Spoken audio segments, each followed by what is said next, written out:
انگوٹھا لگوانے کی کیا وجہ ہے کہ انسان کے دنیاوی جو دستخط ہیں وہ جعلی ہو سکتے ہیں، لیکن اللہ کی بنائی ہوئی چیز جعلی نہیں ہو سکتی۔ جو دستخط کے ساتھ انگوٹھا کا نشان ہوگا، ثبت ہوگا، تو یہ تصدیق ہو جائے گی کہ یہ حقیقت میں جو دستخط کیے ہیں وہ اسی شخص نے کیے ہیں جو مالک تھا۔ تو اللہ کی بنائی ہوئی جو چیز ہوتی ہے اس میں کوئی دوسری رائے قائم نہیں ہو سکتی۔ ایک ہاتھ دوسرے ہاتھ سے نہیں ملتا، ایک چہرہ دوسرے چہرے سے نہیں ملتا۔ دستخط کے ساتھ اگر انگوٹھا ثبت ہو جائے تو انگوٹھے کا ایک نشان دوسرے سے نہیں ملتا۔ میری یہ ویڈیو جو دیکھ رہے ہیں، سن رہے ہیں سامعین گرامی، ناظرین گرامی، اللہ تعالیٰ آپ لوگوں کو اتنی فہم و فراست عطا فرمائے کہ مجھ ناقص اور طالب علم کی بات آپ سمجھ سکیں۔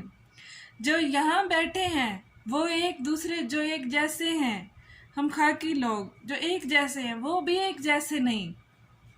ایک کا انگوٹھا دوسرے کے انگوٹھے سے نہیں ملتا، اور افسوس اس پر جو یہ کہتا ہے کہ نبی ہم جیسا، نعوذ باللہ۔ تو جب تمہاری اور ہماری حیثیت ہی کیا ہے، جب سلیمان اور ابو ذر ایک جیسے نہیں ہیں۔ سلیمان نے جس طرح مولا علی علیہ السلام کو پایا، ابو ذر نے اس طرح نہ پایا۔ جس طرح ابو ذر نے پایا اس طرح کمبر نے نہ پایا، جس طرح کمبر نے پایا اس طرح میسم نے نہ پایا۔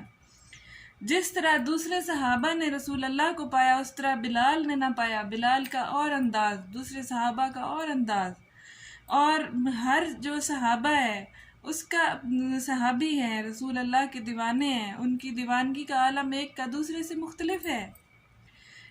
جب ایک جیسے گھر میں بہن بھائی پیدا ہو کر ایک جیسے نہیں ہوتے تو نعوذ باللہ من ذالک کہ کیسے کہا جا سکتا ہے کہ رسول اللہ ہم جیسے تھے، نعوذ باللہ۔ جب براق پر بیٹھے اور براق میں دم نہ رہا تو پھر دوسری سواری آئی، اس کا نام رف رف ہے، اور رف رف پر سوار ہوئے اور اپنی منازل طے کی۔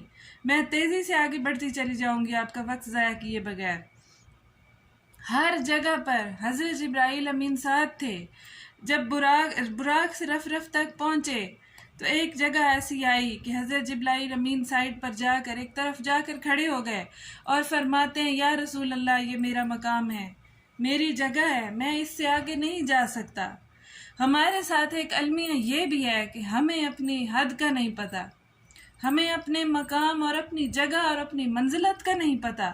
اگر ہمیں ہماری حد پتہ ہو کہ ہمیں اس سے آگے نہیں جانا تو ہم بھی بچ جائیں اس آگ سے، اس نور کی آگ سے جس سے جبرائیل کے پر جلنے لگے تھے۔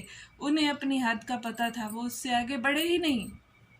یہ تو ہم لوگ ہیں جو اپنی حدوں کو توڑتے ہوئے اتنا آگے نکل جاتے ہیں کہ وہ رسول جو تمام انبیاء کا سردار ٹھہرا، وہ رسول جن کی آنے کی بشارت ہر نبی نے دی، وہ رسول جس کی کتاب افضل ترین ٹھہری، وہ نبی جس کے نور سے چاروں جہان مہکے، عالم زمین و آسمان مہکے، تمام عالمین مہکے، اس کو حبیب کو جس پر وقتاً فوقتاً وحی آتی ہے، جو سو جائے تو ان کو معراج ہو جاتی ہے، جو جاگ کر بیٹھے ہو تو ان پر وحی آتی ہے، جو گفتگو کرے تو وہ حدیث قدسی، حدیث مبارکہ بنتی ہے۔ نعوذ باللہ، وہ کیسے ہم جیسے ہو گئے، جن کے ہاتھوں سے پانی کے چشمے پھوٹے، جن کے پسینے سے خوشبو آئے، جن پر بادل سایہ کرے، جو امام حسن کو بھوکا دیکھ کے انگوٹھا منہ میں ڈالے تو انگوٹھے سے دودھ جاری ہو، وہ رسول ہم جیسا کیسے ہو گیا؟ یہ ہے اپنی حد کا تعین نہیں ہوتا ہم سے، ہم اپنی حدوں سے باہر نکل جاتے ہیں۔ جبرائیل کہتے ہیں یا رسول اللہ یہ میری حد ہے، میں اس سے باہر جاؤں گا تو میرے پر جل جائیں گے نور الہی سے، میں اس سے آگے نہیں جا سکتا، مجھے اس سے آگے حکم نہیں۔ اور آپ کو نیا سوار ملے گا رف رف جس پر آپ تشریف لے جائیں گے۔ آپ نے اپنا سفر آگے خود طے کیا، کعبہ قوسین، اور جب اتنا قریب آئے اس کے بعد رف رف کے بعد تیسری سواری بھرم آئی جس کو نور کا جھولا کہا جاتا ہے، اس پر سوار ہوئے اور آگے سفر کیا۔ اور اللہ تعالیٰ قرآن میں فرما رہا ہے کعبہ قوسین او ادنا، کعبہ قوسین یعنی 2 کمانوں سے بھی زیادہ قریب ترین فاصلے پر معراج ہوئی، یعنی اللہ کہہ رہا ہے میرے اور میرے حبیب کے درمیان کعبہ قوسین 2 کمانوں تک کا فاصلہ تھا. اگر رب یہ بھی کہہ کے چھوڑ دیتا تو بھی ہمارے کچھ دوست آپ کی حد طے کر لیتے کہ ان کی حد یہ تھی، اتنی حد تک گئے اللہ کے قریب. اللہ نے پھر او ادنا کہہ کر اس بات کو بھی الجھن میں ڈال دیا. او ادنا، کعبہ قوسین یعنی 2 کمانوں جتنا فاصلہ مجھ میں اور میرے حبیب میں تھا. او ادنا یا اس سے بھی کم. او ادنا کی تو کوئی حد ہی نہیں نا، یعنی کہ اس سے بھی کم سے مراد کیا ہے؟ اس کی تو کوئی حد ہی نہیں کہ وہ کتنا قریب گئے رب تعالیٰ، کتنا قریب گئے باری تعالیٰ کے. اللہ نے کعبہ قوسین او ادنا کہہ کر اس بات کو واضح ہی نہیں کیا، حد ہی نہیں بتائی کہ کس حد تک قریب جا کر معراج کرائی گئی حبیب کو. 2 کمانوں سے کے قریب تر اور اس سے بھی کم، یعنی کہ آپ کی قربت کی تو کوئی حد ہی نہیں کہ آپ کتنے قریب گئے. اور پھر اس سے بھی کم اگر اللہ تعالیٰ ایسا نہ کہتا تو پھر ان کی حد بتا دی جاتی، جو کہتے ہیں نعوذ باللہ نبی ہم جیسے. وَهُوَ بِاللَّهِ کِلَالَ، میرا نبی سب سے بلند مقام پر ہے، اور میرا نبی، میرا پیارا نبی، میرا دولہا، میرا تاجدار، میرا شان و عظمتوں کا مالک نبی، میرا پیارا نبی، جو قرآن میں رب کہہ رہا ہے میرا نبی سب سے بلند مقام پر ہے، سب سے بلند مقام پر ہے. جب سب سے بلند مقام پر پہنچے تو خیال آیا کہ کسی سے جوتیاں اتروائی تھی، میں بھی اتار دوں. دوستو سمجھتے جائیے اور لطف لیتے جائیے. کسی سے جوتیاں اتروائی تھی، میں بھی اتار دوں. زنجیر بھی ہلتی رہی، بستر بھی گرم رہا، وضو کا پانی بھی جاری رہا، اور معراج بھی ہو گئی گویا وقت ٹھہر گیا ہو. وقت کو ٹھہرا دیا گیا کہ جتنی دیر میرا حبیب معراج میں ہے، اے وقت تو رکا رہے، تو نہیں بڑھ سکتا، جہاں ہے وہیں ٹھہر جا. پھر چاہے میرے حبیب کو آنے جانے میں سال لگیں، زمانے لگیں، تو وہیں رکا رہے، وہیں ٹھہرا رہے جہاں تجھ کو روک دیا گیا. تو زنجیر کا ہلتے رہنا، یعنی کہ دروازے سے باہر نکلے ہیں تو دروازہ کی زنجیر ہلتی رہی ہے.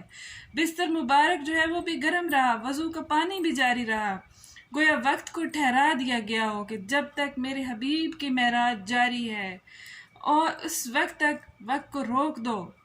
اور معراج ایک نہیں ہے، کئی معراجیں ہیں. جب دل چاہتا معراج کر لیتے تھے. ایک معراج کا ذکر قرآن میں ہے جو کہ ایک آفیشیل معراج ہے، جس میں آپ نے پوری تفصیل سے آپ کا معراج کا واقعہ درج ہے. تو سوچا ایک مقام ایسا آیا دوستو کہ میں یہاں جوتی اتار دوں. ابھی ارادہ ہی کیا تھا کہ آواز غیب آئی، اے میرے محمد صلی اللہ علیہ وآلہ وسلم، تو جوتیوں سمیتا ساری کائنات گویا نبی کے جوتوں کے نیچے، اور نبی اکرم جوتوں سمیت تشریف لے کے گئے. کون نبی کی برابری کرے گا؟ کون اس پیاری ہستی کی برابری کرے گا؟ کون اتنی جسارت کرے گا؟ ہم مسجد میں امام بارگاہ میں جوتے اتار کر جاتے ہیں نا. مولا علی علیہ السلام نے جو جوتا ہم اتار کے باہر جاتے ہیں اس کا نام دنیا رکھا ہے.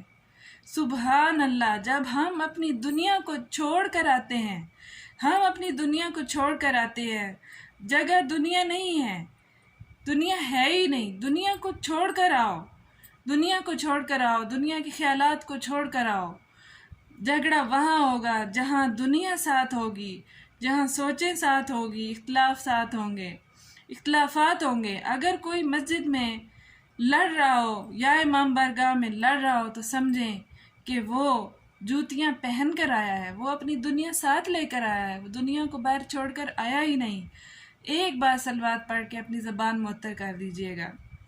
علامہ مجلسی لکھتے ہیں، علامہ مجلسی رحمۃ اللہ علیہ فرماتے ہیں کہ اس سے زیادہ معراجیں ہیں. ایک کا قرآن میں ذکر ہے، کئی معراجیں ہیں، یعنی کہ ایک کا ذکر قرآن میں ہے. ایک شب کا ذکر کیا؟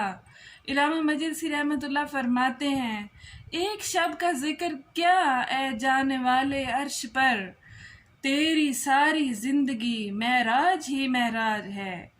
سرکار کا معراج پر جانا کمال تھا، مگر اس سے بھی بڑا کمال زمین پر رہنا تھا۔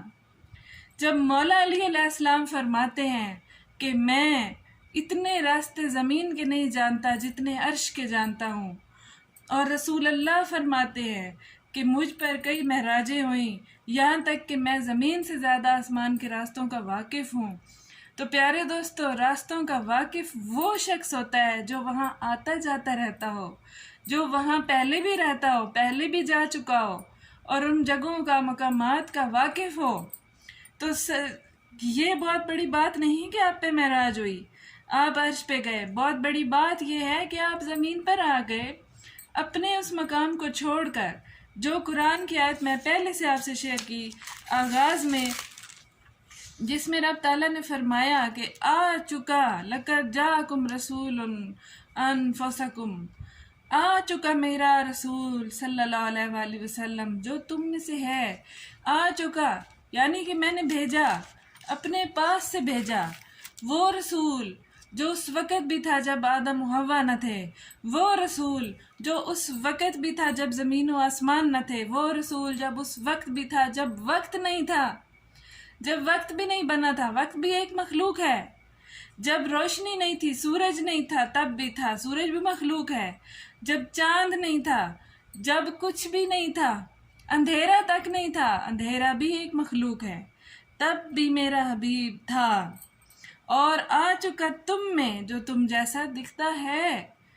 تو یہ بڑی بات ہے کہ ہم خاک نشینوں میں وہ تشریف لائے اور ہمارے ساتھ وقت گزارا۔ اپنی اگلی تقریر میں اپنے موضوع کے اوپر کچھ اور بولنے کی کوشش کروں گی، کمنٹ سیشن میں ضرور بتائیے گا کہ آپ کو یہ تقریر کیسی لگی۔